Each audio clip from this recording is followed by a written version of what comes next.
Good morning, students. Today we are going to discuss with chapter 3 Election and Representation of Political Science, class 11th. And in the last video, we have discussed about the different types of elections and necessity of election and the two systems of election, that is FPTP system, first past the post, and PR system, and how that elections are taken place in various countries. So we have discussed all these things in the last class. So in this class, in this module, we are going to discuss about election commission and its functions, then election process and election system and suggestions for election reforms. So let's start with the first part. What are the functions of election? So it controls the election machinery. All that we know that there are two usual ways, either EVM or ballot. Open ballot is paper ballot is used over there to conduct election. All these machineries are controlled by election commission. And the next one, that prepares the voters list. So election commission doesn't go to each voter to take their names. Usually it is with the help of the machinery, the government officials or bureaucrats, with the help of that deputed person. This data is collected and it is processed, and the list is finally prepared by election commission. So voters list preparation is the duty of election commission. Next one, declares the date for election. So declaring the date is also not easy. It is not directly done. According to the proposal that is forwarded by each legislature or the state governments, that is put forwarded or kept in front of the president, and accordingly they prepare the notification, and when the notification is signed by the president, by the time it changes as the announcement of election. So by the time it declares that chief election commissioner would be declaring the date for election. The next one, the recognition to the political parties. So the recognition of the political party, whether it is a national party or as a local party, is decided by election commission by its function and evaluating its mode as well as its regular nature of or modus of operandi that is conducted by that particular party. Then next one, that is, it controls the staff deputed for the election. So election commission does not hold too many officials for this purpose. Usually the officials are the bureaucrats or the government officials who are working under the government. They are controlled, taken by election commission. So usually we know that when the election is declared, by the time onwards, those who are deputed for this election purpose or election duty, they are directly controlled or reported to election commission. And the next one is conducting election to the offices of president and vice president. So usually it is selected, that means unanimously that election happens. So sometimes if there is more than one candidate would be there for the post, then there happens election. If there is a chance of election, usually it is conducted by election commission. The preparatory works are done by election commission. The next one is election process. So how the election happens? First of all, we have discussed that the government gives the proposal, and the proposal is forwarded to the president, and along with the suggestions given by election commission. So along with this suggestion, when the president gives consent to it, by the time election commission declares it. So first of all, this notification is issued, and the president has given a special power to declare the same or to give the consent to conduct the election. That is, we can see that section 14 of the People Representation Act of 1951. So this particular act provides the president the full power to declare the election. So finally it is that the office of the president would be taking the consent of with the suggestions are collected from Election Commission, and the dates are declared.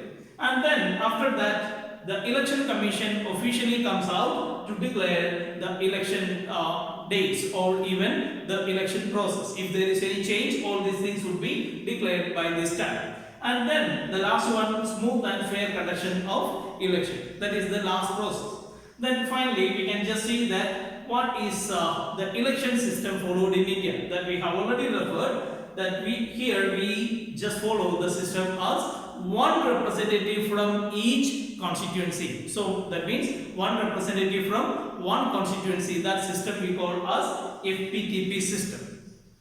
So now we have to just go with the election reforms. What are the suggestions given usually for the election reforms? We can see that there are two systems. So the first reform suggestion is that FPTP is to be changed into PR system. What is FPTP system? We have discussed in the last class. FPTP system means first past the post. Simply we can describe like that. That means the person, there may be 4 or 5 candidates. Out of these 5 candidates, who will get majority? Suppose one candidate got 41, the other got 39 or 40, then third one got 38, like that. The first candidate who got 41 would be declared as elected. This system we call as FPTP system. The other system we call as PR system. So PR system means proportional representation. That means giving representation to a particular party. There the party would be able to elect or select their own representatives according to the vote share they got from the people. Suppose there are 1,000 people in a constituency. Out of this 1,000, 500 people voted for party number A, and for party B got 400 votes, and the party C got 100 votes. So let's see the vote share. The first party which got 500 votes will be considered of 50% of the vote share of the particular constituency. The second party got 400 seats, that means 40% of the share of vote. And the third party is able to get only 100 seats, 100 votes. That means it is able to collect only, or it was able to collect only 10% of the vote share. So according to the vote share collected by the party, this particular parties will be given authority to give their representatives or to contest their representatives. They will be going as the representative of the people. But this system is not easy to follow in India, because that especially the problem is that our country is really bigger than the countries which are following PR system. So we have discussed that which are the countries following PR system. That is, the best example we can see from Israel or Netherlands. They are smaller countries in comparison with India, so they are able to follow PR system. So there are certain benefits also we have discussed with PR system. That means that people would not be voting to a particular candidate, but they will be voting to the parties. So what policy they are able to, what policy they are just going to bring out for the election. So through the election manifesto that is voted by the people. Suppose I like the manifesto of a particular party, I can vote for that particular party, not for a particular person. But in India, we can see that in a PTP system, we vote for the candidate, not for the party, we vote for the candidate. So if PR system is considered to be a better system, but at the same time, in India, it is not able to be followed. But PR system is followed in India only in one case. That means especially when the representatives of Rajya Sabha are elected. So how do that election happens? So we know that it is taken with there is a formula for the same. That means the total votes in a legislature would be divided by the total candidates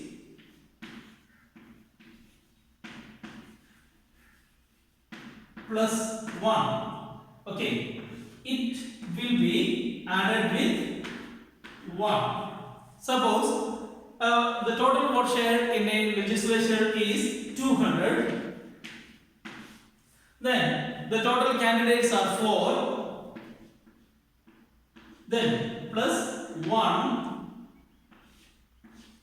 is to be added with 1. That means when 200 is divided by 4, it comes as 40.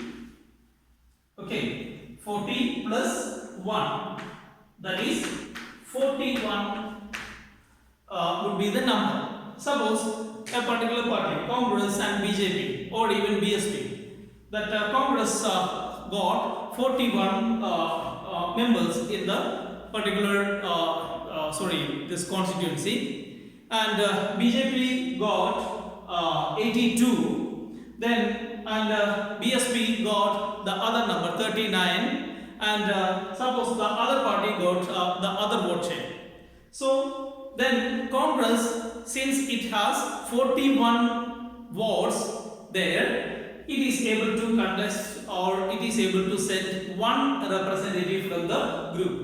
Since BJP has 82, then BJP will be able to send 2 representatives. And again, suppose BJP got 39 or 38, it is not able to get the sufficient number of votes. Then what does that particular party do? It can take the vote from the other parties which are not able to contest in the election.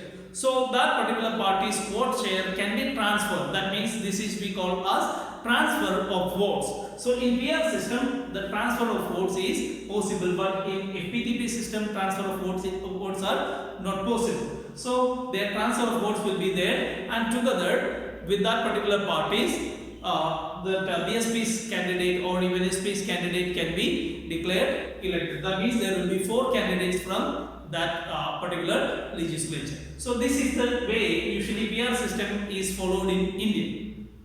So the suggestion is there that from FPTP system we need to change into PR system. So that means instead of taking the whole country as a single constituency, here the state can be considered as a particular constituency, and there the vote share, according to the vote share, these candidates can be elected. This is the way it is suggested.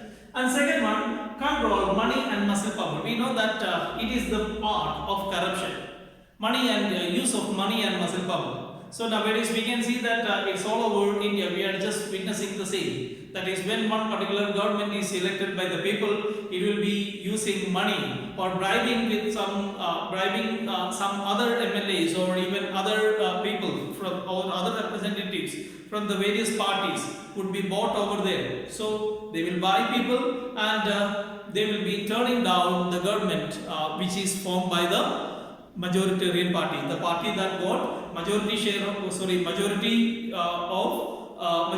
in constituency in that particular legislature will be overturned by the other party. That is simply used with the help of money, and even other ways. In other way also money is utilized. So during election you can see that distribution of money happens. Especially with the poor people, it will be affected, and they may cast their vote according to the money that was provided by a political party. So as well as muscle power, threatening, and just using the power, the physical power to threaten people to get votes from the people. The third one, increase the number of women in legislation. That is another suggestion is there. Since 1991, we can see that this suggestion was given, but at the same time, it was not much, followed in most of these states. In some states, we can see that it is considered to be a strict case, but in most of the states, we can see that it is not much followed. So it is said that about at least in legislatures, in local self-government system, we can see that last time it was made compulsory. So there should be 1/3 total out of the total total candidates. 1/3 candidates should be of women, that we have seen. So the same suggestion is given with the legislature. Out of 100 candidates, there should be minimum 30 candidates, or 30 to 35 candidates should be of women candidates. So this is one the suggestion. The next one is candidates with criminal records are to be banned, even though their case is pending in the Supreme Court or even the court. So if they are charged with any particular case, if they are charged with any particular case or any criminal case, they are not supposed to contest in the election. They should be completely banned. Then next one is the complete ban on caste and religious appeal. So we have seen in almost all the elections. So especially in some states, states we can see that this caste appeal is considered to be a major villain, as well as the religious appeal. So by using a particular religion's name or a caste name for getting votes is better to be banned. That kind of thing should be completely or strictly banned. The last one, functioning of the parties to be regulated by the law. So now we can see that in India, no parties are regulated by the law or constitution. So it is necessary that each particular party in India should be regulated by the law. There should be a particular constitutional clauses are to be made. They are to vigil this particular functioning of the political party. These are the suggestions given for the election reforms. So thank you for watching this video, and stay safe and stay sound, and God bless you.